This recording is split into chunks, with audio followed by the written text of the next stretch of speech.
Jean 3, verset 4, on dit de même que Moïse a élevé le serpent dans le désert, de même le Fils de l'homme sera élevé. Avec quiconque croit en lui, qu'il est quoi? La vie éternelle. Wow. Donc, les gens devaient regarder le serpent derrière pour être sauvés. Maintenant, regardez bien. Erreur, là, le nom de l'erreur, c'est les mêmes lettres, c'est le même mot pour serpent. Nakash. C'est les mêmes lettres. Là où on parle de l'erreur, le serpent n'est pas loin. C'est quoi ça? C'est quoi cette histoire?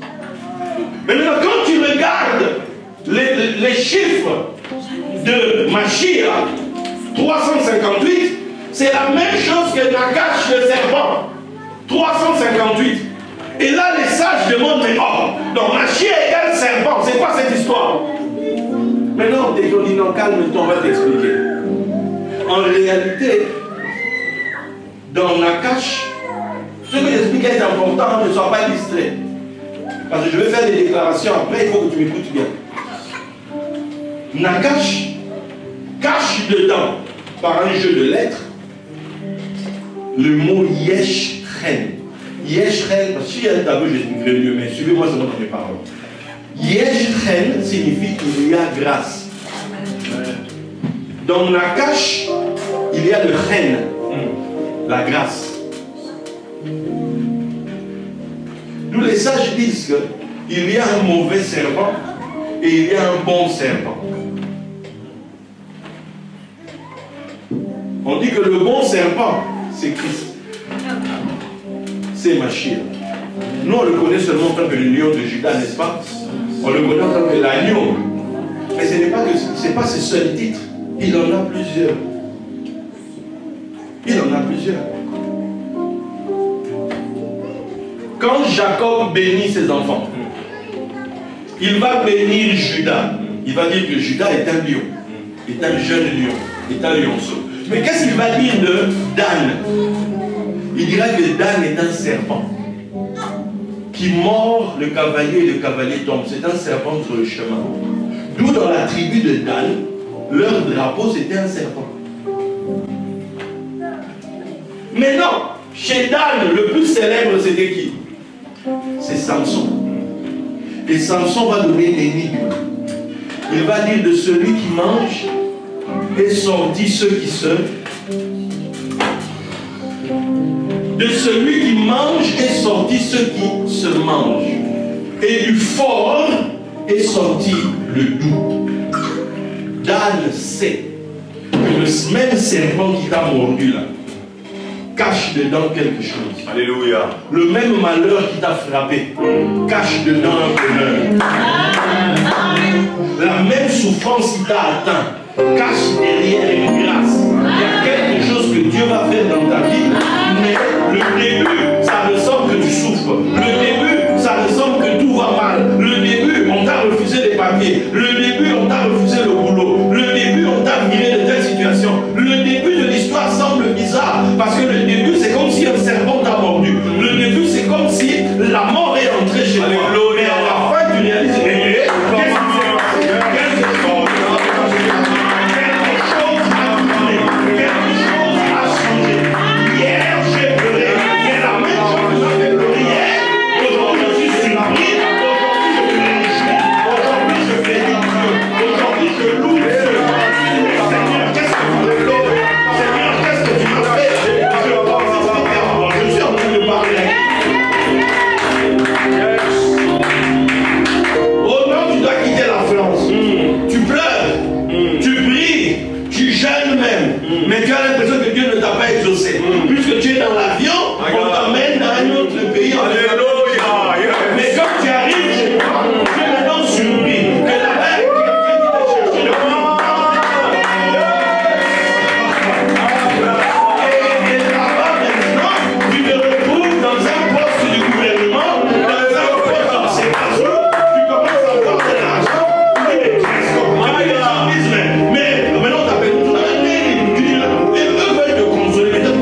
la grâce, elle fait quoi dans la vie de Dieu? On est là, la grâce, c'est quoi? Tu sais que la Bible nous dit, tous sont péchés. Et ils sont privés de la gloire. Mais quand on parle de la gloire, bibliquement parlant, ou bien même de la manière juive de la faire, quand on parle de gloire, on parle de kabod. Kabod, c'est ce qui est pesant. Dieu te donne du poids. My God. La première personne à qui raconter à mon père ma gloire, c'est Joseph. Alléluia. Et Joseph ne parlait pas de quelque chose de spirituel, il parlait d'une position dans la société. My God. Il n'a pas dit raconter à mon père comment j'ai souffert en prison. Non. Il n'a pas dit raconter à mon père ma honte ici, comment on m'a accusé par rapport à la femme de Potiphar. Non. Allez raconter à mon père ma gloire. My God. Allez raconter à mon père ma position. Alléluia. Ma grandeur dans l'or. Toi, qu'est-ce qu'on va raconter de toi? Qu'est-ce qu'on doit raconter de toi? Ton histoire, c'est TikTok.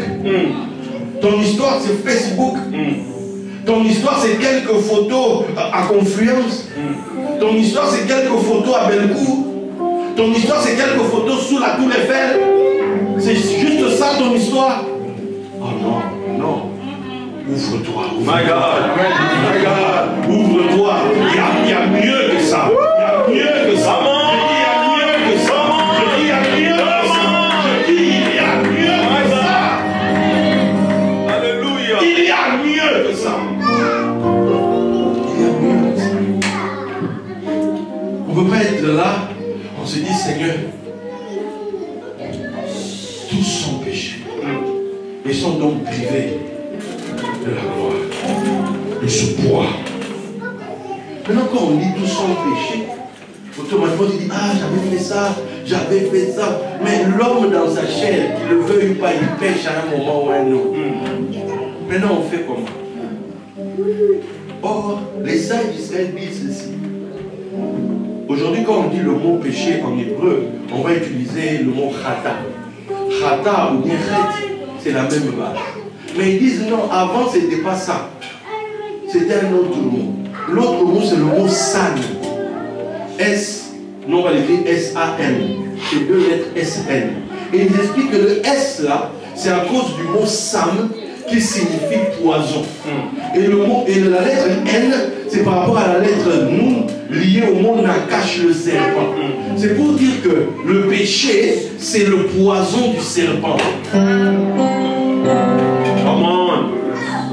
Tous ont péché, c'est-à-dire que tous ont été empoisonnés. Pourquoi? Le serpent les a mordus. C'est quoi cette histoire du serpent? C'est ce que le serpent dit à Ève.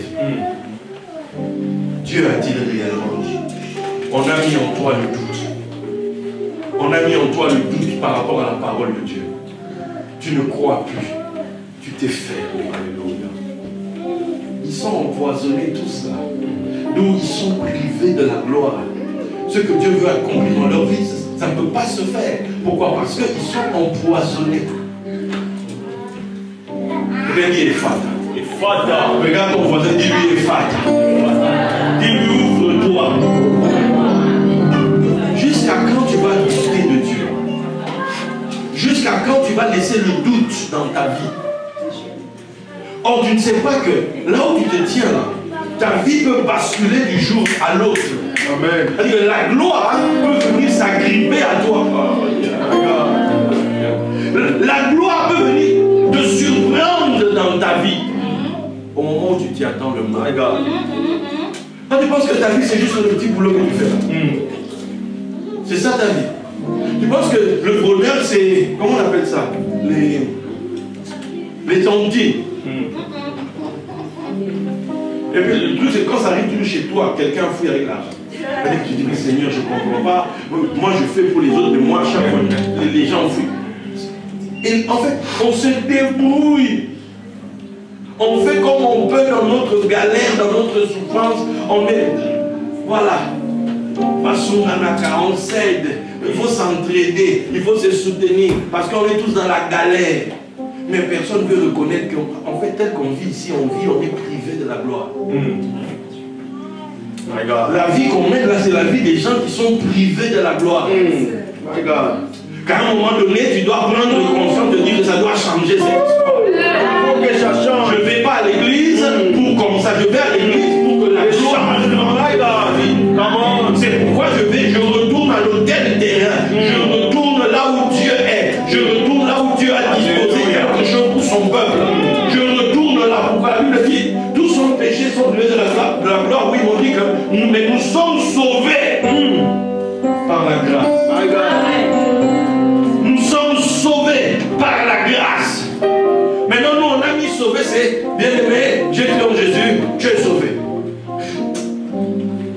La religion nous fait des aventures. Le mot sauver, le salut dans la Bible, même quand tu l'étudies bien, on va t'expliquer que quand Dieu sauve l'âme, c'est-à-dire c'est le moment où il rend à l'âme la gloire, l'honneur et la louange.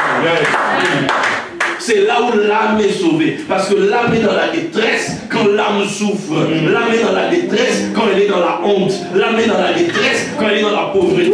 L'âme est dans la détresse quand elle est dans l'ignorance. L'âme est dans la détresse. Maintenant, l'âme a besoin du salut. Come on.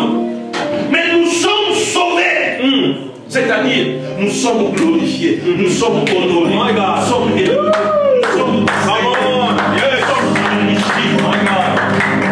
quelle est la chose qui fait ça? Ça s'appelle la grâce. La grâce. C'est la grâce qui fait ça. Là où il y a la grâce, des gens qui ne méritent rien, des gens qui n'ont rien, des gens qui ne sont pas.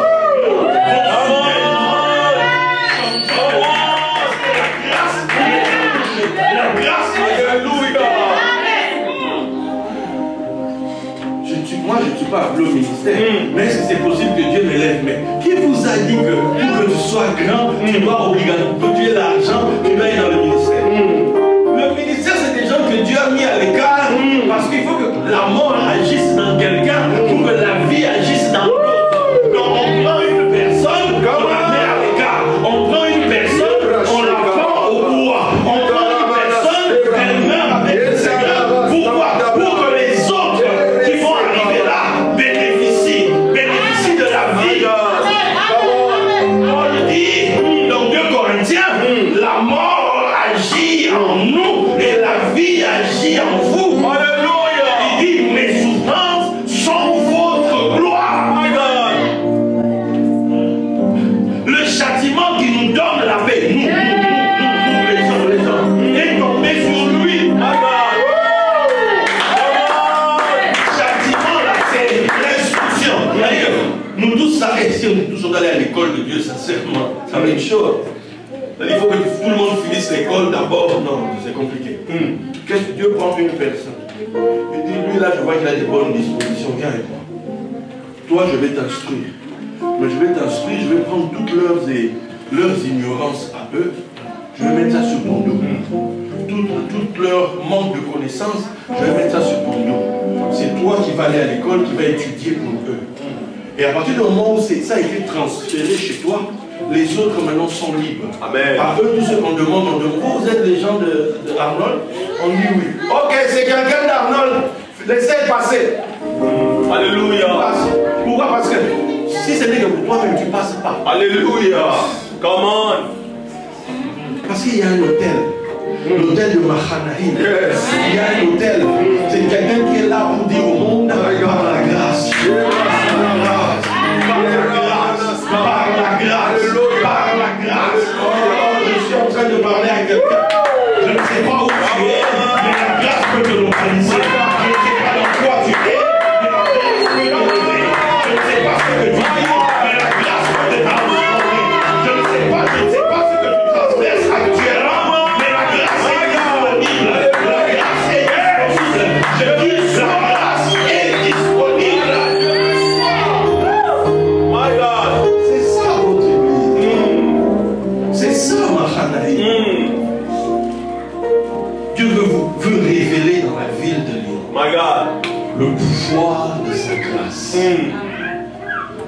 Maintenant vous regardez l'homme, vous dites, ah, vous regardez son histoire, vous regardez ses souffrances, vous regardez ses galères. Bénissez Dieu pour chaque souffrance que cet homme a connue. Bénissez Dieu pour chaque galère que cet homme a connue. Vous savez pourquoi? Parce que chaque souffrance qu'il a connue a disponibilisé pour vous. Amen. A disponibilisé pour vous l'œuvre de la grâce. Amen.